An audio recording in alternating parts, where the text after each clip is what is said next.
Did you know that the right display rack can actually extend the life of your bow and arrow collection? Whether you're a seasoned hunter or recreational archer, this project is perfect for anyone looking to showcase their bow and arrows.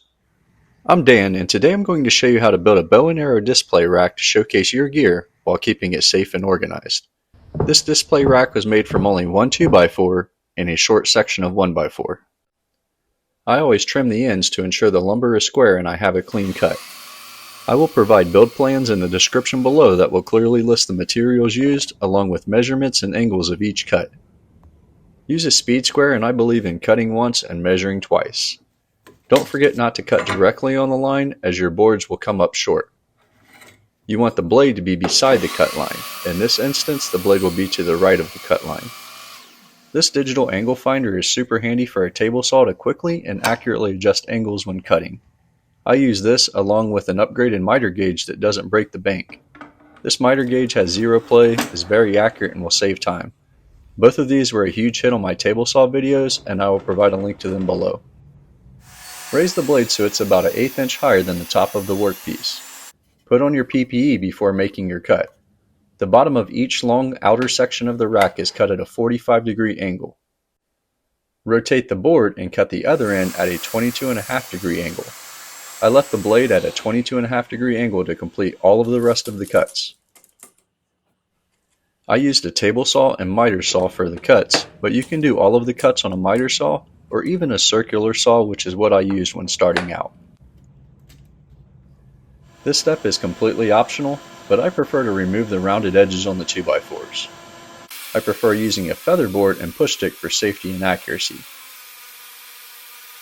I set the fence of the saw at 3¼ inches to rip one side of the board. I flipped the board around where the side that was ripped down is flush against the table saw fence, adjusted the fence to 3 inches, and ripped down the other side. Again, just a preference, but I really like this look. For the last piece, I started by using a piece of plywood. However, you will see later in the video, I used a 1x4 that was pine. I ripped this down to 3 inches wide before cutting the angles at 22.5 degrees.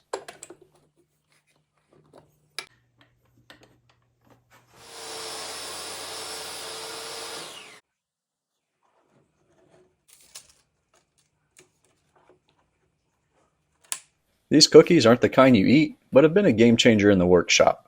They're from Rockler and are super handy as I use them throughout the video to hold your workpiece in place without the need for clamps.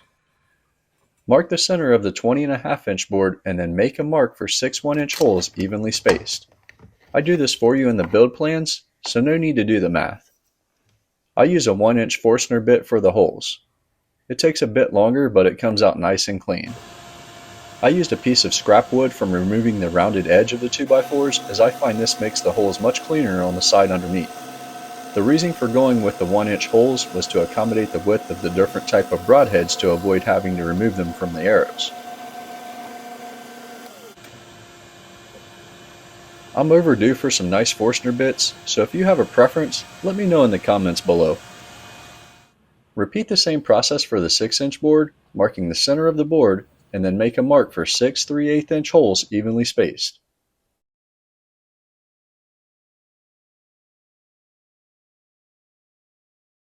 Use a 3/8 inch Forstner bit. Measure down 7/16 of an inch for the depth of the hole to accommodate the tips of the arrows. Adjust the drilling depth gauge. Simply rotate the lower depth knob until the bottom is aligned with the desired depth mark, and rotate the top depth knob until it meets the lower knob. I use this feature quite a bit to make repeatable holes at the same depth.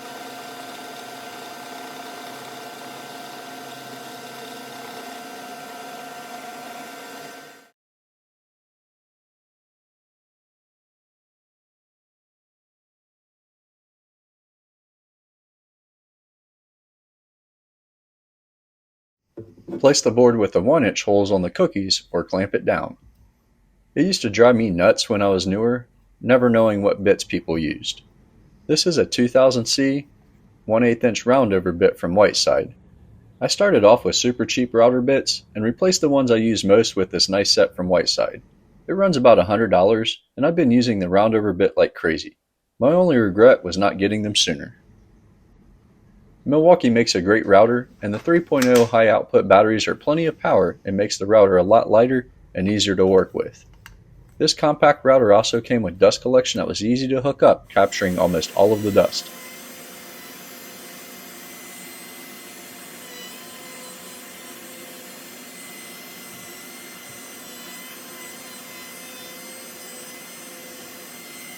This step is optional, but if you have a router, why not take the extra step to give the workpiece a smoother, more aesthetically pleasing finish?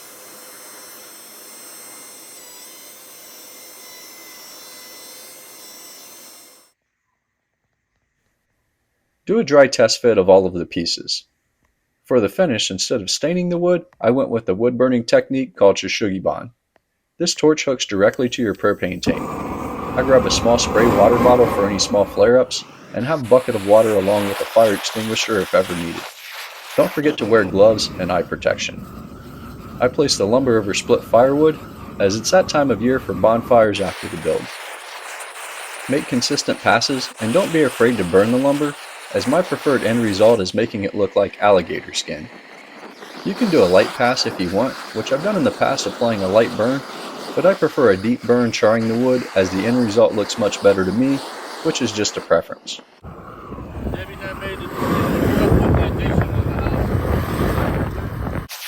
My neighbor Clark Griswold was letting me know, no addition on the house this year. Turns out, that bonus was a Jelly of the Month club.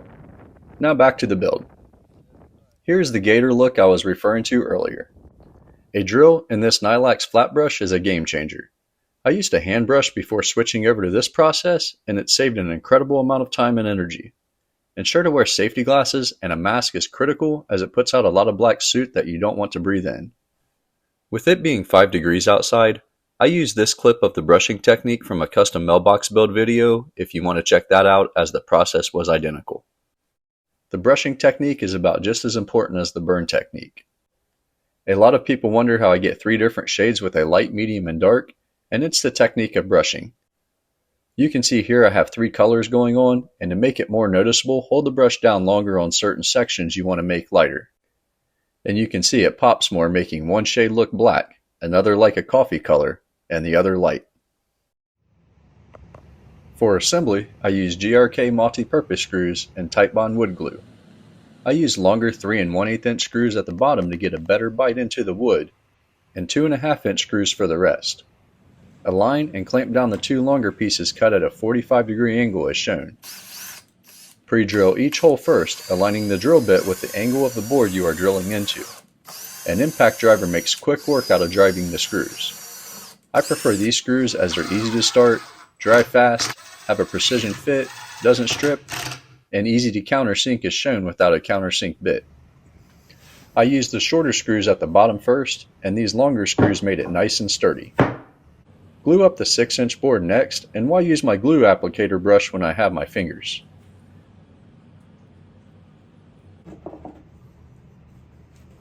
Pre-drill and countersink 2 screws into each side.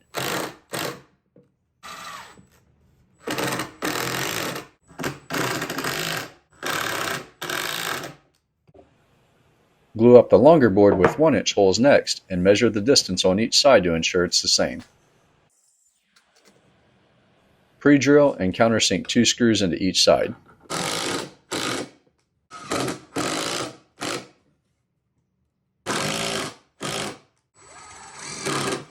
For the last piece, I'm going to customize it, but before I do, I wanted to make sure it had a nice snug fit.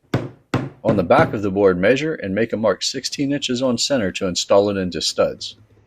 I made a mark 1.5 inches at the middle of the board for a starting point, and another mark at a 1/2 inch for an end point for a keyhole to allow the rack to sit flush against the wall. I used a white side keyhole router bit, number 3050. I did end up making this new board with the same dimensions, but made out of pine. I felt that this board had a lot more character, and it definitely engraved better on the laser that I will compare later in the video. After making these keyholes, I will be making a keyhole router jig in the future, as it's harder than it looks to freehand a straight line. A straight edge is helpful, such as a speed square or clamping down another board to use as a straight edge. I inserted a crosshair in the middle of the laser file I created in Lightburn and aligned it with the mark I made in the middle of the board. Let me know what you think of the design as I created an arrow going through the name. If you're interested in the laser engraver, I have a full video of it as it's very beginner friendly. I used a combo of wood glue and pocket hole screws on the last board. You can use a cheap $40 Kreg jig, but if you can swing a bit more, this 720 Pro is worth it as time is money. I used the Kreg provided clamp to clamp the jig to the workbench and attach the dust collection attachment to the shop vac. Simply set the drill depth stop gauge at 3/4 of an inch for the width of the board. I made a mark 3 inches in from each side and in the middle for a close reference point. My favorite part about this jig is the automatic clamping system. This part makes it worth the extra $100 to me all day. I'll provide a link to this jig in the description below for you as well.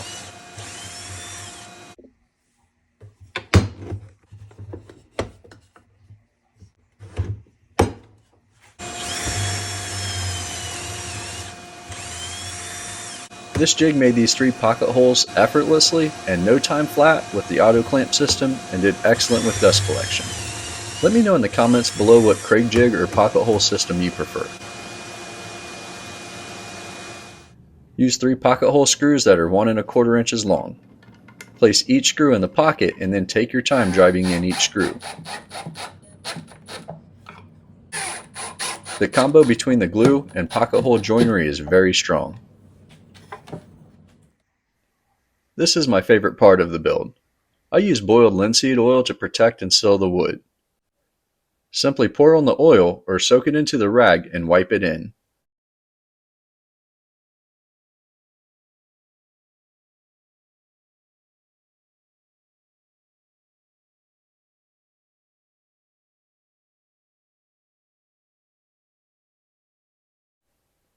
Wait 5 to 10 minutes and then wipe off the excess. This gave the look I was going for and made the greens pop. Let me know in the comments below what your thoughts are on this finish.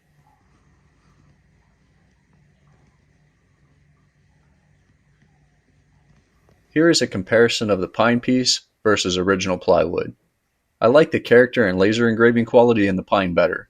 Let me know if you agree.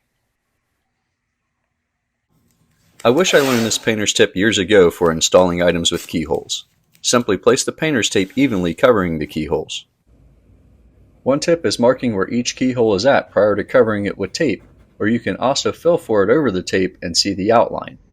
I placed the painter's tape just slightly above the top of the narrow portion of the keyholes. A mechanical pencil works great to make a hole mark through the tape at the top of the narrow portion of each keyhole. Remove the tape and position it lower to double check that the hole marks aligns with the keyholes. Using a level, draw a straight line for your desired install height. Grab your painter's tape with the holes to the top and place the painter's tape evenly on the straight line marked on the wall. Align the hole marks on the painter's tape with your wall studs that are typically 16 inches on center. Drill the same 2.5 inch multi-purpose screws used to assemble the rack into each hole in the tape and then pull the tape off. Don't drive the screws in all the way as shown to allow them to catch in the keyhole slots. In less than 10 seconds, you can hang your wall rack or any item with keyholes with ease and know it's perfectly level as well as flush to the wall. I am giving this wall rack away to a good friend, so it's a temporary install just for the video. I wanted to test the fitment of the arrows before giving away the rack. I waited until now to install the hooks for the bow.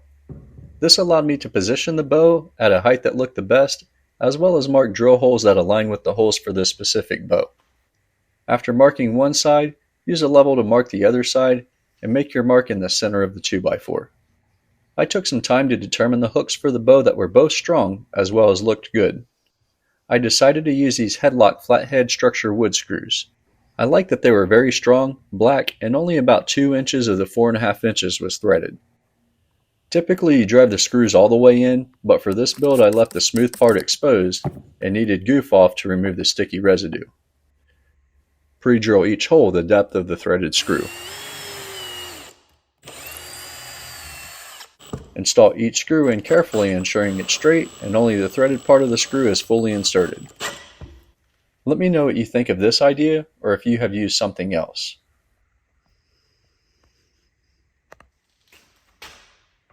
The bow fits perfectly. Having a dedicated display rack for your collection isn't just about organization, it's about preserving the value of your equipment while also showcasing your passion for archery. And the best part? You build it yourself.